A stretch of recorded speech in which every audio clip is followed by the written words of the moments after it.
Until Haiti spoke, the slave ship plowed in peace the South Atlantic, painting the sea with the Negro's blood. Until she spoke, the slave trade was sanctioned by all the nations of the world, our land of liberty included. Until Haiti spoke, the church was silent and the pulpit was dumb. Avengers of Haiti, Revolutionaries of the New World. Today, Haiti is the poorest country in the entire Western Hemisphere. 300 years ago, Haiti, then called Saint-Domingue, was the richest of the Western French colonies. Later, it would become the standard bearer of the new ideas of liberty, equality, and justice for all in the New World, while simultaneously being plunged into destitution. In 1803, Haiti was the most democratic country in the world. This is the story of a little island and its massive revolutionary impact on history. In 1791, France, in the throes of her bloody French Revolution, was in great political and economic turmoil. Bad harvests and earlier wars, such as the French and Indian War, had depleted her treasury. Even as the French Revolution propagated the ideas of liberty, equality, and brotherhood through the Western world, France had become heavily dependent on her most profitable slave colony, Saint-Domingue. Saint-Domingue had become as wealthy as it was due to its sugarcane, coffee, and indigo plantations, and the imported black slaves supporting them. However, French rule on Saint-Domingue had been brutal. Slaves outnumbered white owners 10 to 1, but lived in unimaginably harsh conditions. The conditions for slaves in Saint-Domingue was quite a bit worse than it was in most other places. They were beaten with clubs and canes, mutilated with swords and sabers, hanged, or even whipped to death. But the ideas of the French Revolution were causing an awakening in the slaves on Saint-Domingue. On August 14, 1791, Duddy Boukman, a voodoo priest, called a ceremonial meeting at a sacred voodoo site in northern Haiti. During that meeting, anger was roused against the French planters, their brutal tormentors through the centuries. And suddenly, August 21, 1791, the black slaves on the island of Saint-Domingue rose together in revolt, sending the colony spiraling into civil war. 100,000 of the formerly oppressed slaves sought a vicious vengeance on their oppressors through pillage, torture, mutilation, and even death. Over the next 2 months, 4,000 whites lay dead, and 180 plantations were razed. The Negroes are looking for a leader, courageous enough to lead them toward freedom and justice. I have one thing to say to you all. The grave before the chains! From this wreckage, a new hero emerged, François Dominique Toussaint Louverture, a brilliant self-educated slave born and raised on Haitian plantations. He quickly realized that the greatest danger to Saint-Domingue was not from the French, but from England and Spain, who might try to seize the island in its weakened state. Toussaint then took command of the renegade slaves and re-allied them with the French in 1791, under the condition that slavery be abolished in the colony. He even led an expedition to neighboring Santo Domingo in 1800 and freed the slaves there. Across the Atlantic, the French Revolution was coming to an end with the rise of Napoleon Bonaparte. However, Napoleon was unwilling to countenance black self-rule in Saint-Domingue because of his racism. In 1801, he sent 20,000 soldiers under the command of Charles Leclerc to overthrow Toussaint. Toussaint finally made peace with France in 1802. However, Napoleon, vexed at being beaten by a black man to whom he considered himself superior, ordered Toussaint to be arrested and shipped to France. Before his capture, Toussaint fearlessly proclaimed the continuation of the revolution. In overthrowing me, you have cut down in Saint-Domingue only the trunk of the tree of liberty. It will spring up again from the roots, for they are many and they are deep. He died of pneumonia on April 17, 1803, in a French jail.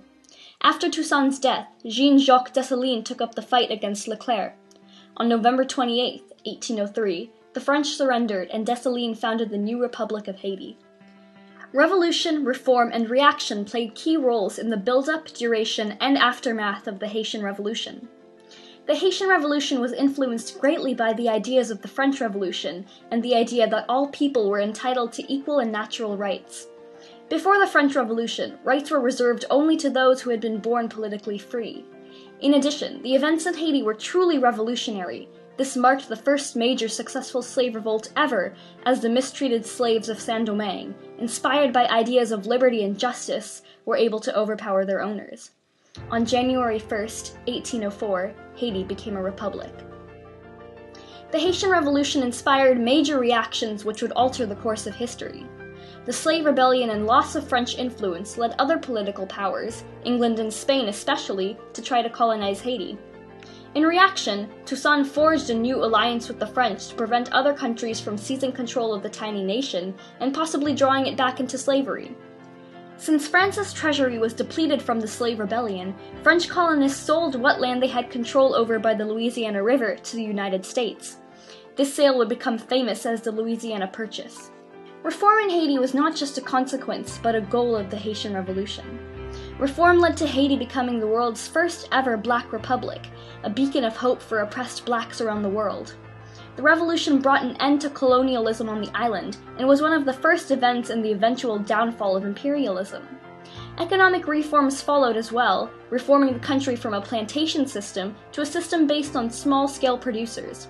Later, however, when France finally abandoned Haiti, the fledgling nation was forced to give up most of her wealth to France as reparation costs to repay damages done by slaves. Haiti would never recover from this blow to her economy and was plunged into poverty. Even worse, other nations foresaw risk in the spirit of the Haitian Revolution, and Haiti was to endure military, economic, and political hostility from many of the world's most powerful nations, even into the late 20th century. The Haitian Revolution was one of the most profound and influential movements of modern times. To think about the Haitian Revolution, therefore, is to think about a revolution that shakes the entire Americas, and indeed perhaps shakes the world. All around the globe, slave owners began to fear that their slaves, inspired by the events of Haiti, would begin to turn to the ideals of freedom, equality, and brotherhood introduced during the Haitian and French revolutions. The Haitian Revolution also helped bring the issue of slavery to the forefront of U.S. politics at a fortuitous time, the early 1800s. In the United States, several slave revolts erupted as direct reactions to the success of the Haitian Revolution, including the 1802 Denmark-Vesey plot. As a result, American slaveholders increased the repression of their slaves and established slave codes, hoping to prevent more uprisings. The blacks of Saint-Domingue sought refuge in the United States and created communities on the East Coast that discouraged racism and slavery, helping to change the national perspective on these issues. The impact of the Haitian Revolution went far beyond the island of Hispaniola to affect the whole Atlantic world. The impact of the Haitian Revolution rippled out from Haiti, a small island, to influence the whole Atlantic world really well into the 19th century because of what it symbolized, both for the vulnerability of slavery and for the aspirations for freedom of the African slaves. Not only did it influence future slave movements in the United States, the Caribbean, and South America, as many Haitian ex-slaves relocated to these places, but it also served as an inspiration to the oppressed all over the world. The revolution also signaled the beginning of the end of slavery in the Western world, having raised the issue of slavery in many countries, including the United States. Also, more intangible, yet in a way more significant, the revolution gave blacks an elevated place in history. Before the revolution, they had little means to achieve individual greatness. The Haitian Revolution brought about drastic transformations in Haiti. Haiti became the world's first black republic, a symbol and test case for many countries across the globe. However, the revolution had unintended negative effects as well. Once France left Haiti for good in 1803, their terms of surrender forced Haiti to pay for damages to French property inflicted by slaves. These payments are estimated at $21 billion in modern currency. Also, Haiti had to pay France and America for them to officially recognize them as a republic. In addition to these massive payments, poor leadership has plagued the country since because of the dictatorial precedent initiated by Toussaint Louverture's individual rule over the country during the revolution. These issues severely depleted Haiti's treasury, and Haiti remains poor to this day. In fact, it is the poorest country in the entire Western Hemisphere. The Haitian Revolution was an event that would alter the course of history. By filling the hearts and minds of minorities around the world with hope, the Haitian Revolution became a symbol to stand behind, a model to rally around, a symbol that would inspire the world to hope for a better tomorrow.